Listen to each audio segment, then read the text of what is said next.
Okay. Good evening and welcome everyone to yet another live webinar session organized on behalf I, Munmun for the day.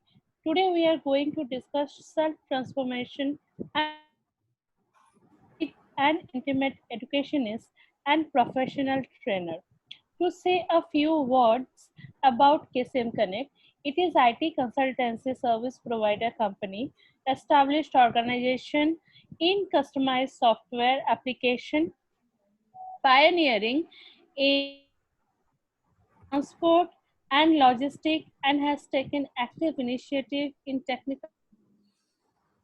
On behalf of KCM speaker, Mrs. Barnali Roy Chowdhury, a self-motivated behavioral trainer with 15 years of exposure to imparting delivers industries as well as government sector. IT, telecom infrastructure, automobile care. In behavioral skill centric approach, adept in leverage to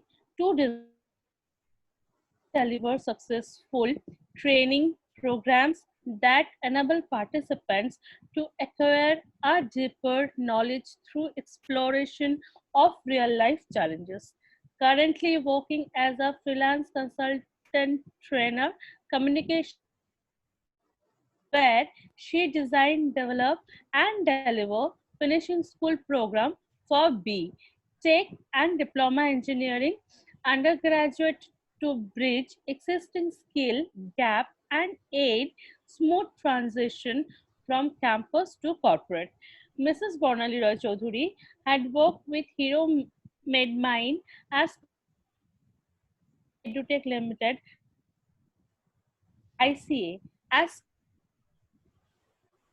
and also worked as trainer with Brainwave. Mrs. Roy Chowdhury is also National Human Resource Development Network Kolkata chapter. Before starting the session, let me remind some rules of our webinar.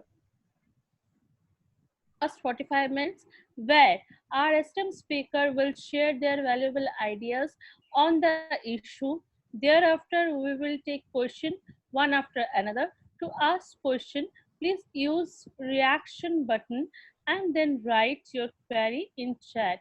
Moderator will then allow that participant to ask. I would like to request all before asking question, please give your introduction to the audience. Participants are not allowed to switch on audio or video during the running session. In case of any query, please use chat window only to let moderator know your concern. I once again thank you all for participating in this live webinar. Please welcome Mrs. Barnali Roy Chowdhury. Thank you, Moon.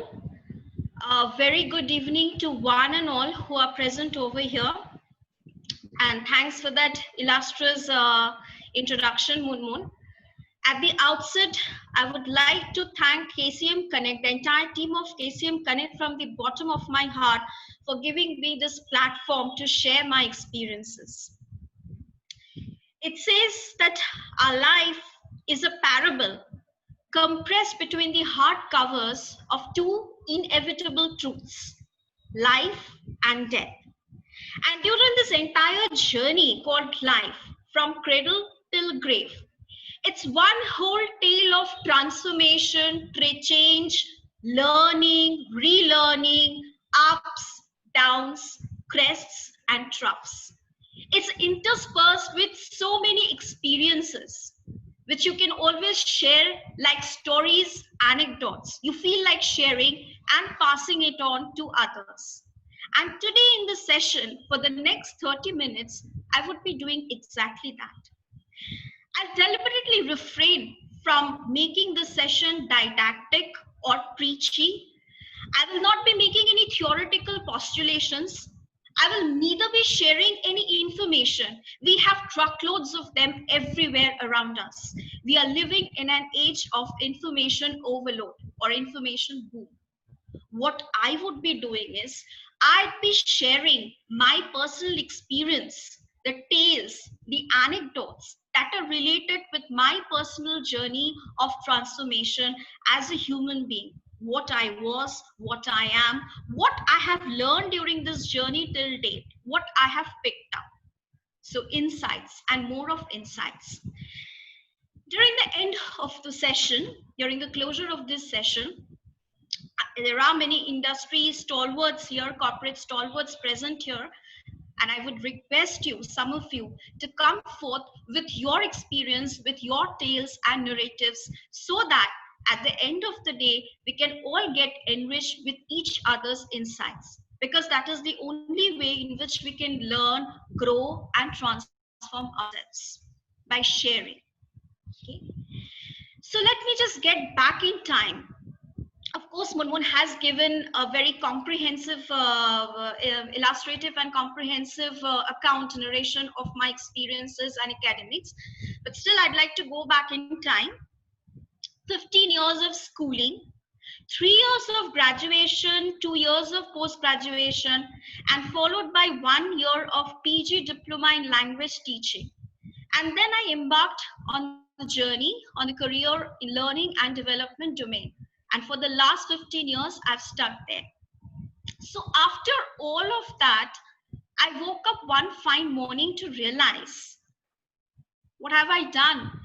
I have been rendered useless, redundant. I'm not working anymore. I'm not contributing anymore. What is the purpose of a human being in society? To give back to the society. But I'm not doing anything. When did this realization strike me? That was the day when the lockdown got enforced. Prior to the lockdown, I was working on a CSR project for one of the biggest corporate conglomerates in India. And it got stalled midway due to this lockdown for an indefinite period. And I got confined to the 4 walls of the room. So anybody would say that when you are faced with such an unforeseen situation, which is beyond your control, you have 2 choices. But I would say that in most such situations, you have 3 choices. The first choice, to crib and complain and lament over a situation over which I had no control, because I didn't bring it upon myself. I didn't bring it upon the world. It happened. It happened to all of us. Number 2, to keep my fingers crossed and wait for the crisis to tide over while not doing anything proactively about it. Just pray and hope and nothing else. The third option is a slightly modified version of the second one. So here you have the choice of keeping your fingers crossed, hoping and praying for the situation to improve for the better, and at the same time think of ways and means to leverage the situation to your advantage, to turn the tide in your favors. Many of us did that. Many of us ensured that during this lockdown, when students are confined to their homes, learning doesn't stop. Because the moment you stop learning, you stop growing. So this is what happens.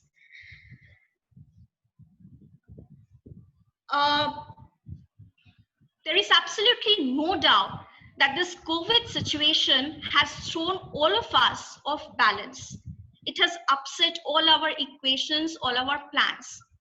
And if that was not enough, this Amphan, it struck a deadly blow last week. Absolutely turned the world upside down for us who live in Bengal. So it's a double blow. It's a double whammy for us. And we are still living, we are still surviving, we are picking up the pieces. We have not stopped, we have continued to move. Yes, we have slowed down in pace, albeit we have slowed down in pace, but we are still moving nonetheless. So when we talk of change, basically there are two types of change. And here today, I would be talking of disruptive change. Changes are of two types. On one hand, you have disruptive change. On the other hand, you have gradual change. So gradual change is something which is already a part of the world order. So it's an established truth. We are all prepared for gradual changes because they're universal truths. Like youth gives into old age. We all know this. We all know that we are earning today, but say after 20, 25 years or 30 years, depends upon your age and health and other circumstantial conditions, you may not get to work after 70 or 75. These days, people are working till 70, 75. God bless their good health, but some of them are not. But your expenses won't stop. So, what do? When you are young, when you are earning a lot of money, you save up for future. You save up for the rainy day. You save up for retirement plans. So you can make a plan because you know that it's a part of the world order. It's a universal truth. But what about disruptive change? Disruptive changes, they take place below the surface of the earth. They are like tectonic shifts of plates. You get to know that the change has taken place only when you feel the jolt. You feel that shake, that jolt on the surface. And you know that, yes, a change has taken place. So this COVID situation was exactly like this change, the disruptive change. Upset all our equations. I remember it was some 12, 13 years back during the initial part of my career. I was conducting a session for one of the foremost blue chip companies in Calcutta for their employees. So it was a session on presentation skill. And I distinctly remember telling the participants, making this kind of an observation that look, all these gadgets, these gizmos, they're okay. They're just tools in aid. You talk about your laptop, you talk about your LCD projector, you talk about the screen behind you, you talk about the pointers, you talk about the PowerPoint slides that you're sharing with your participants. They're okay, but still they are dispensable. They are not indispensable to your presentation. They are just tools in aid. You, the presenter, you are the most potent audio visual tool, the walking and the talking audio visual tool. You are the indispensable part of presentation. So I made that observation some 12, 13 years back. Now cut to May 30th, 2020. What exactly am I doing? I'm a presenter. So I'm the talking and walking audio visual tool. And here I'm talking, but I'm not walking. I'm just confined to this wooden chair. I have plonked down on this chair. So there is a box called laptop in front of me. That's the only interface between me and you, the audience. And without this, I'm useless, I'm redundant. I will not be able to reach out to the audience. So times change. Everything keeps changing. Everything is in a state of flux. When this learning portals, Udemy, Unacademy, when they burst into the scene, there were many traditional educationists, and I don't have any qualms in accepting that I was also one of those. So we used to frown on these Udemys and Unacademies because we had this perception that learning can only take place in brick and mortar institutions. I mean, how can you impart training through online platform, digital platform? And even today, we do have troubles in maneuvering the change, in adapting our training style to the digital platform. And I'll tell you why. Because the kind of training that we impart, these are all experiential learning. So what we do in our training session is we incorporate a lot of activities, case studies, activities, games, role plays. So digital platform, it limits all those. You just cannot adapt your resources or your training style to suit that kind of experiential training. But yet we are trainers. We are creative. We have to be creative. So we have to figure out ways and means to ensure that learning doesn't stop and we can make the best of the resources that we have. Yes, it's true that I cannot get to walk up and down the aisle that I'm used to doing. I'm I'm used to, walking with the mic, walking up and down the aisle, jumping about the place with the mic, reaching out to the audience, reaching out to my students, calling them up on stage, making them perform. I'm not doing any of those. I've not been doing any of those for the last 2.5 months, but still I'm doing something. I'm contributing, because that's the only way in which you can survive the changes that have taken place and that are taking place. You never know, because as I said, there are tectonic shifts that are taking place beneath the surface of the soil.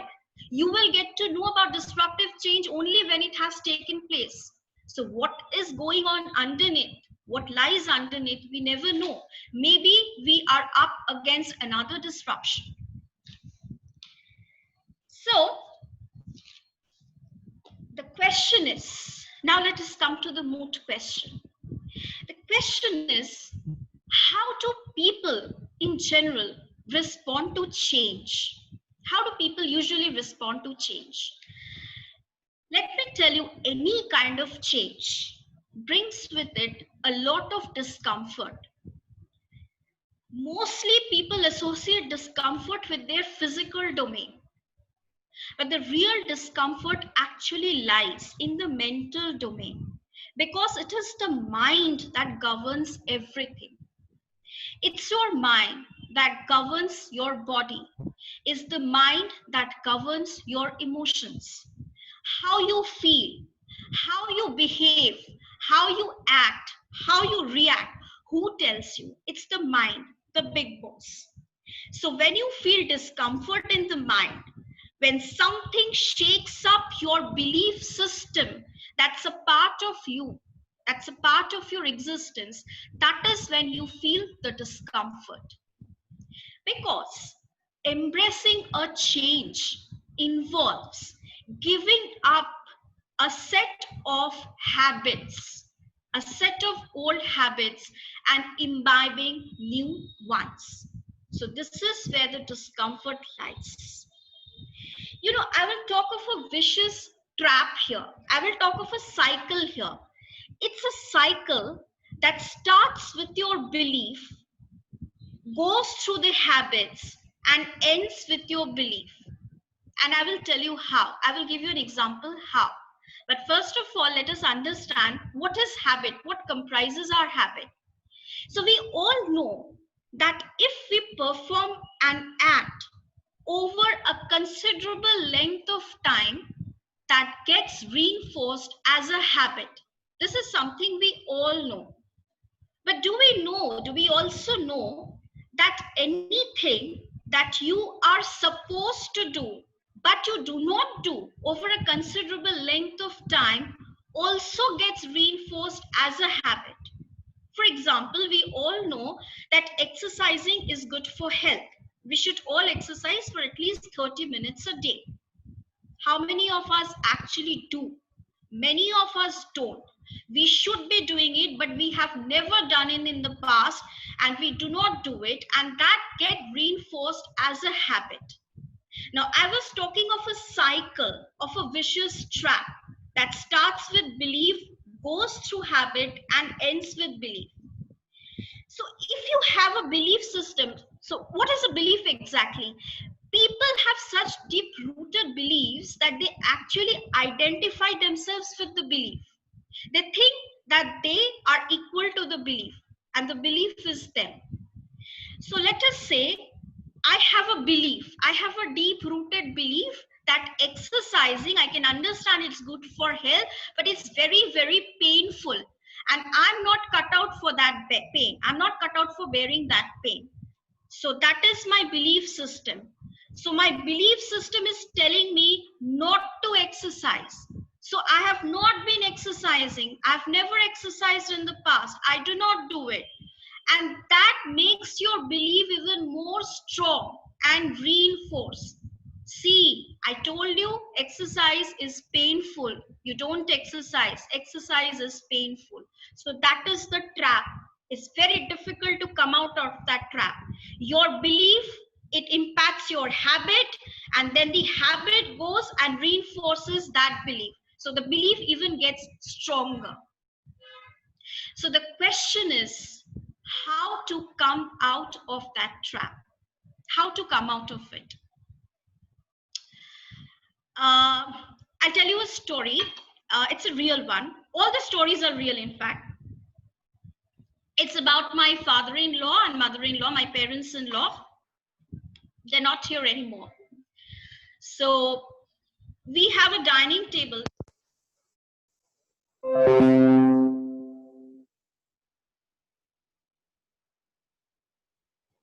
Unable to hear you. Unable to hear you.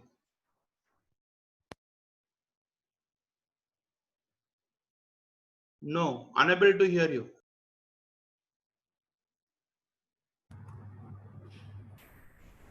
Try the earphone. Maybe it got disconnected or unplugged.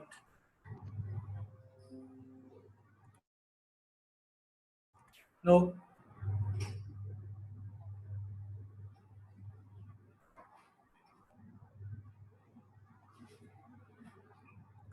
Check the jack. Check the jack.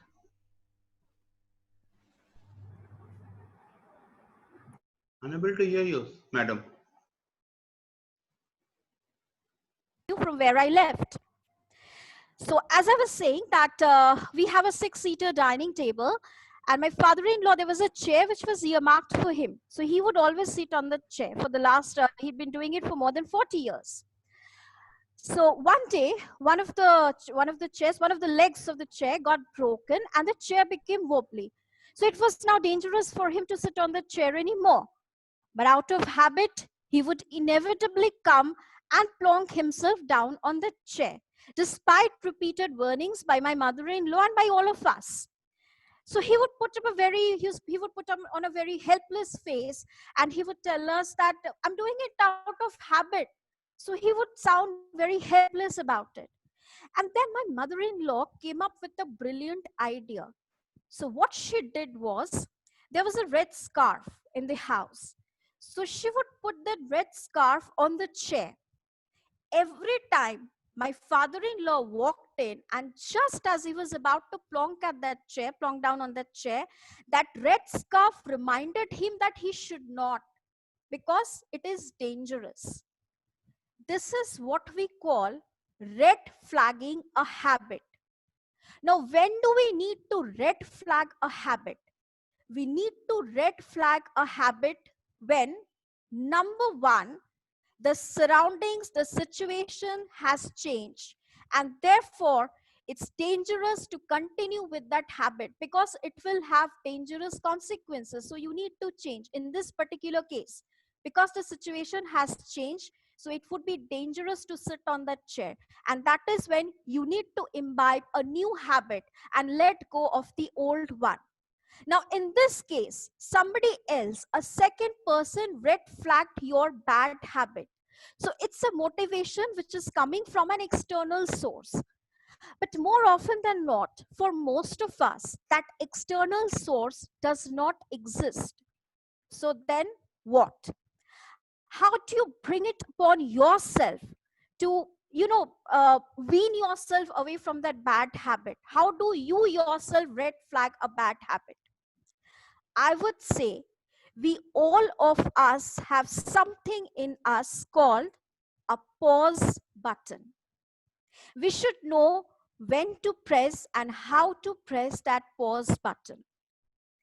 More often than not, we human beings act out of our instinct, out of our impulse, because we are instinctive by nature.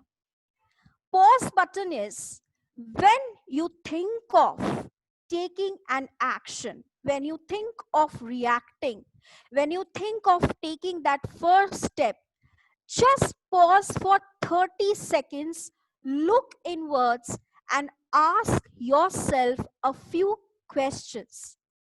What I'm about to do, is it necessary What would be the consequences upon me? What would be the consequences upon others? How is it related to the big picture? In 30 seconds, if you ask these questions, I'm very sure in some of the cases, you will be able to press that pause button and you will be refrained from taking the action that you are not supposed to take. So that is what we call pressing the pause button. But of course, yes, mentors help. You know, very often when we work out in the gym, those who are regulars in the gym, there is a terminology called gym buddy. So gym workers, they usually work in pairs and not solitary. Why do they do that? They do that because they can motivate each other. They can keep each other going. They can be a healthy competition. So this is necessary in life. A partner, a guide, a mentor who has trodden the path before can help you out in this respect, can help you in red flagging your bad habit. Talking of beliefs, talking of self-limiting beliefs and how they tie us down. There is a story which I'm sure most of you have heard of because it's not something novel. It's from the 7 Habits of Highly Effective People by Stephen Covey. So he has written over there. It's about a person, a gentleman, who one day happened to pass by a circus. So what did he see? He saw 2 elephants, 2 mammoth elephants. So they were fastened to a flimsy rope. One end of the noose of the rope was tied to their feet, and the other end of the noose was tied to a pole, and that pole was pegged to the ground. So this gentleman, he kept wondering, this elephant is a giant animal. So it's nothing. I mean, it's just a cakewalk for the animal to break itself free from that noose and just run away. Why don't they do that? So out of curiosity, he went inside and he spoke to the manager, the circus manager. He asked the circus manager, why don't these elephants run away? Why don't you cage these animals? Why don't you put them in cages? So the circus manager, he put on that smile and he said that no, they won't. Why? Because when we procured these animals, they were baby animals. So when it was a baby animal, it did not have the strength, because from then we have been chaining these animals, we have been tying them with these ropes. So when it was a baby animal, it did not have the strength to break itself free. It tried and tried, but it could not break itself free. And after several attempts and after several trials, it got the belief that it's not able to break itself free. And that stayed with the animal till date. The animal has grown in size, the animal has grown in strength, but till date the animal is tied down by its self-limiting belief, which it acquired when it was a baby. So this is what happens with most of us. We get bogged down in our past. We get trapped in a time warp. Most of us, or rather I would say, I will not be overemphasizing if I say that all of us have faced some kind of failures in our past. What happens is, when we face a failure, we usually do not make that attempt for the second time. What we forget is that our past is not equal to our present. What happened in the past, it was a different time. The characters were different. The situation was different. Now it's the present time. The characters are different. The situation is different. Everything is different. So you cannot equate your present with your past. Just because you have failed in the past does not mean that you're going to fail in the present as well. But yes, our future is very much related to our present. So whatever decisions we take in the present will very much impact our future. So therefore, don't get bogged down in the past and don't equate your present with the past. Don't let your failures in the past to shackle you from taking a definite step. I'm talking about change today, but we have talked about changes at two levels. One is the macro level change, and the other is the micro level change. The macro level change is the change in your surroundings, the change in the world order, the social order, the economic order. Everything is in a state of flux. But we have taken up self-transformation and change, which is change at the micro level. That is change within you. Because only and only if you can bring about self-transformation, you would be in a comfortable position to adapt to the change at the micro level. You can deal with the changes better. You can adapt to the changes in a better way. We talk about change leaders. We talk about leaders. Earlier on, we used to believe that a leader needs to be visionary and a leader needs to lead from the front. I would like to add something more to that. Leader needs to be visionary. But this COVID situation, no visionary leader could have predicted this. So uncertainties, this life is riddled with uncertainties. No one can preempt these kinds of uncertainties. Therefore, leaders should have the capability to lead through, to maneuver the team through uncertainties and complexities. These are the new additions in the new world, in the new change order, the change world order. And number two, it is not always imperative for a leader to lead from the front. At times, a leader should know when to step back, take the back seat, and allow others with expertise to come forth and lead and show the way. The new world order will see another massive change. We have all heard of two terms, collaboration and competition. Right from our childhood, we have been fed with the narrative of competition. It's a rat race out there. So you need to elbow out others in order to edge past and win the race. But I would say the new world order would be more about collaboration.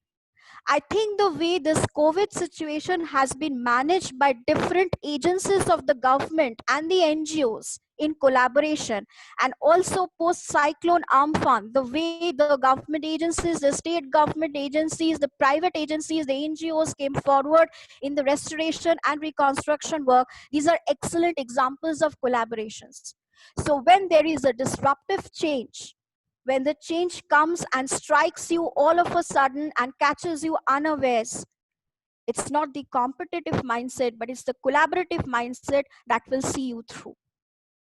So having said that, I would like to close my session. But as I said, as we throw open the session for the question answer round, I would also invite the industry stalwarts to come forth and share their insights with all of us so that we can get enriched. Thank you so much, all of you, for giving your patient ears. So off to Munmun. Thank you, madam. Thank you very much for the wonderful experiences that you have just shared with us. And before going into question answer round, I would like to ask Mr. Ramesh Nandaraj Jogji to enlighten us about some of his own experiences.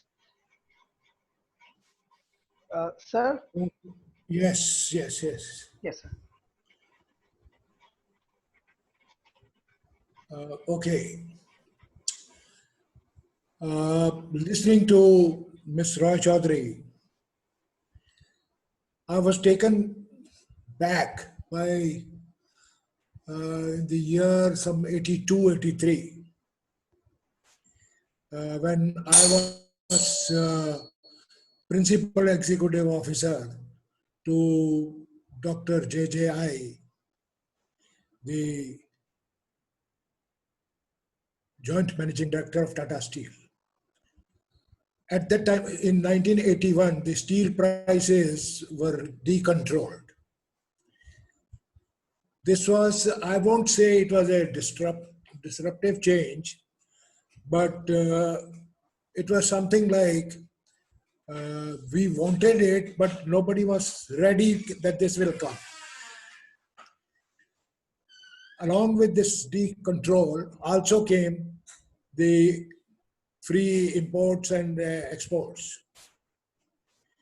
So what we thought that we will make a lot of money, in fact, we were under hell of a lot of pressure. The first meeting I attended along with Dr. Irani at that time in the Bombay office, along with the chairman, Mr. Tata, was very explosive. I won't disclose the numbers at that point of time, but let us assume the numbers. When we analyzed, we found our labor cost being low cost economy was much higher, more than double than the developed countries. Now with that input, we started analyzing, and it took us exactly 3 to 4 years to convince our unions. At that time we had 72,000 employees, to come down to something like 65, and then later on lower than 65 also. That is the time when I wrote the first article, Making the Elephant Dance. And that was published in Iron and Steel Journal. Along with Dr. Irani, we had written this, and it was published in London. So I would like to change disruptive changes along with constructive also. Disruptive stroke constructive. It is true that they will come all of a sudden. So there are many such instances, but let me take the nearer one. After I retired some 16 years back, I was doing some consultancy, and of late I had left them. Now I'm involved with one of the schools. We have more than 2,000 children. 600 of them we teach free of cost. And another is a SAI center where I am also vice president. So as the lockdown came, all of a sudden everything got closed. Schools, we had the advantage of other schools, and we started webinar classes, Zoom classes and all that. And this morning I was reviewing, about 60% of the students are able to attend.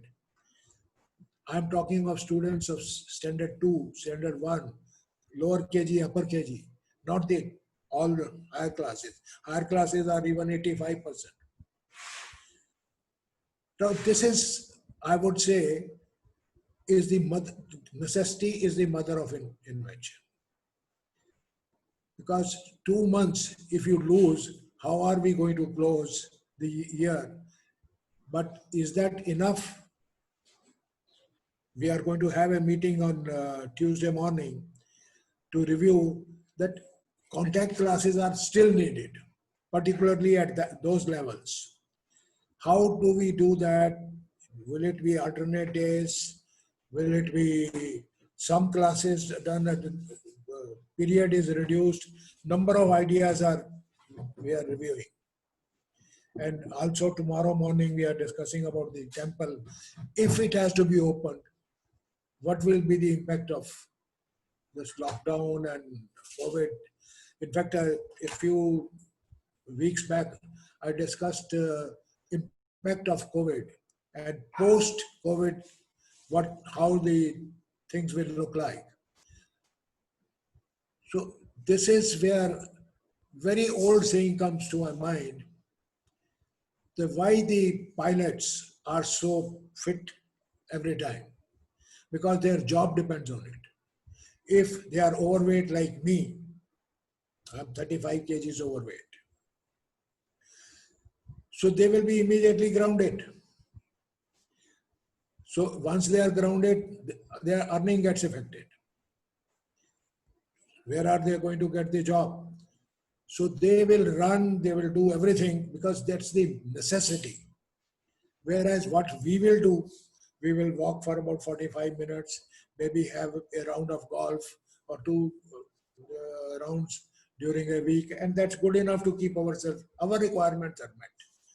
This is how we rationalize our behavior and also fit it along with the necessities. So what Ms. Roy Chowdhury mentioned, I 100% agree with you, Ms. Roy Chowdhury, that change is inevitable and we must change. Even at my age, 76, I'm making all those changes wherever I'm involved with.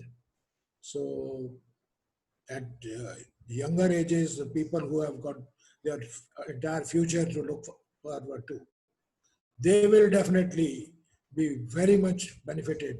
And thank you very much. In fact, this is how I spend a lot of my time now, thanks to Rajiv and KCMconnect, that he introduced me into this. And now virtually one webinar I am attending every day. Thank you, Rajiv ji. Thank you very much, sir. Thank you very much. Thank you very much, sir.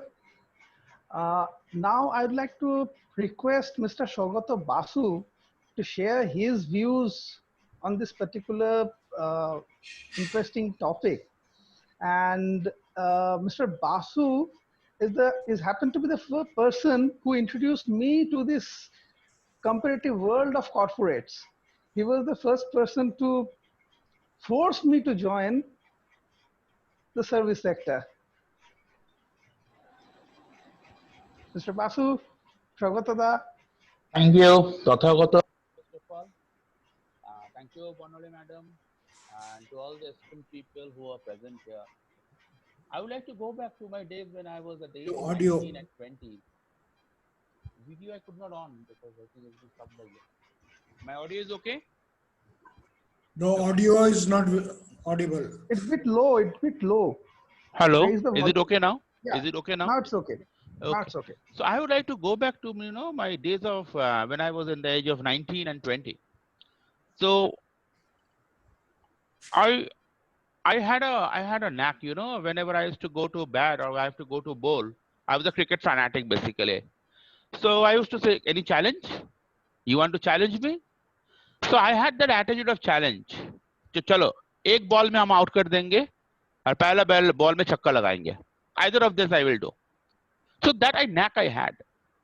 And this challenge, people, I can tell you, one of my seniors once told me, Shogato, you have a very bad habit of taking challenges. I said, why? Well, taking challenges is your positive and it is also your challenging moments also. It can bring challenging moments in your life. I would like to just express a scenario, a situation. I was in a management college conducting my classes on soft skills and communication. And it was in Patna. And there the directors and the management, senior management called up. And they said they were supposed to launch a program on Chak De India. And that was a management program on Chak De India. But the person who they dedicated for the entire oratorship or entire process of the show, he could not turn up because of certain family elements. And it was almost just 7 days. And they need a speaker. They need a speaker dearly to go about with it. And obviously, as I said, the management, the directors called up everyone and we were all there sitting. And believe me, I was being surrounded by people from IIM, people from XLRI, people from ISB Hyderabad. And the director said, we need someone of you to take up the challenge, to take the ownership and come out with the program Chak De India. The title was, Everyone Has a Kabir Khan in Himself. We are all a Kabir Khan. We have our failures and we should come up with our success also. So when we came up with this, so you believe me, they were all learned people and believe me, much learned than what I am. But none of them could open out. And once again, that what I say, that khujli hota hai na challenge ka, that starts teaching me. And I said, come on, should I talk? Should I not? Should I talk? Yes, no, yes, no. And some way I got the chunk of the thing and I said, okay, I raised my hand. I didn't know what I have to do. I don't know what exactly it's all about. And I just rested my hand and said, okay, I will do. And obviously the next 7 days were tiring for me, a lot of hard work, a lot, 24/7. It was really for me to prepare myself for that entire show. And I came up with the show and I should not be, I'm overconfident. I'm confident to show. Until now, I have never come out with a flop show. But what happens exactly? That challenge which I took at that very point of mine transformed my life. I never thought about that I can be such a good speaker on management studies. I can really take up case studies for that. And that really opened up avenues for me. So what I would like to say, as Barnali Madam has very correctly said about habit, we should take up the habit of taking challenges. Whatever age we are, age really is a number and we should take up the habit. If we take up the habit of taking challenges, that will lead us to transform life.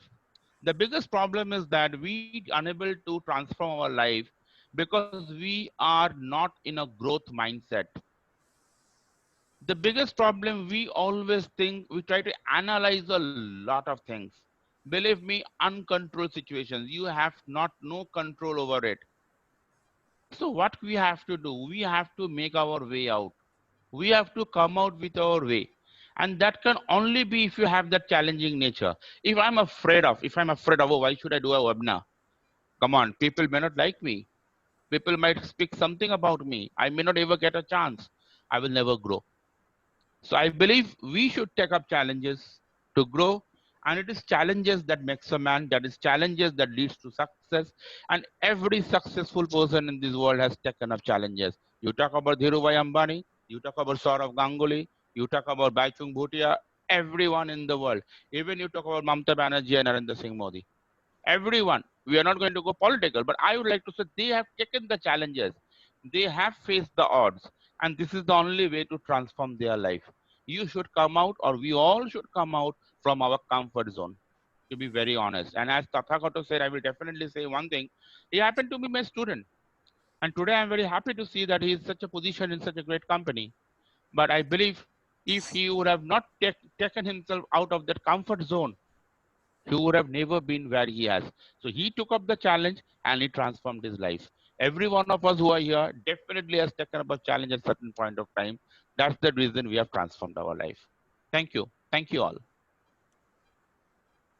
Thank you, Mr. Shogoto sir. Thank you, ma'am. So, would our participants, if they have any questions, so please.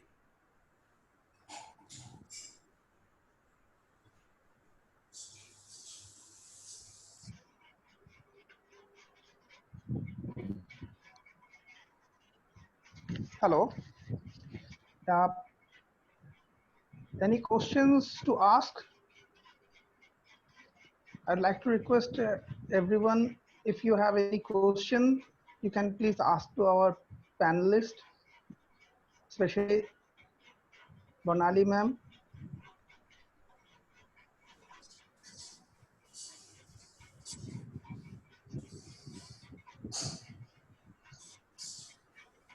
I think we don't have any question right now.